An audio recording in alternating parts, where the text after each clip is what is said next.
What was the Presidium of the Supreme Soviet in the USSR? Imagine a government that looks like it's running smoothly on paper but is really controlled from behind the scenes. That's what the Presidium of the Supreme Soviet was all about in the Soviet Union. The Soviet Union had a complex government structure, and the Supreme Soviet was its highest legislative body. It was made up of two parts: the Soviet of the Union, which represented the population, and the Soviet of Nationalities, representing different republics and ethnic groups. Members, called deputies, were elected, but the Communist Party controlled who could run. The Supreme Soviet only met a few times a year, mainly to approve laws, budgets, and treaties. But real power was held by the Communist Party, especially its Politburo. The Supreme Soviet mainly rubber-stamped decisions made by party leaders. Between these brief sessions, the Presidium of the Supreme Soviet kept things moving. It was elected by the Supreme Soviet from among its members and included a chairman, deputy chairman, a secretary, and other members. The chairman was often called the head of state, but this role was mostly ceremonial.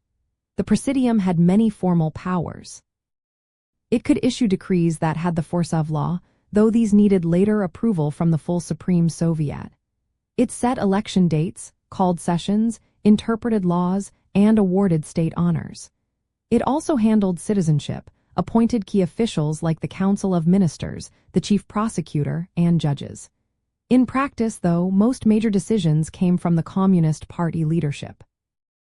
The system was presented as a kind of socialist democracy, where workers and peasants had a voice through their representatives. The idea was to show that all nationalities and social groups were included. The Presidium was supposed to ensure smooth governance between the sessions of the Supreme Soviet. It was seen as a way to keep the government running efficiently.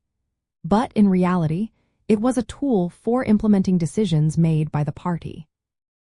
It operated within the limits set by the Soviet constitutions of 1936 and 1977. These documents declared that the working people were sovereign and that the Communist Party led everything. The Presidium and the Supreme Soviet appeared to give a legal and democratic face to the government, but the real power stayed with the party.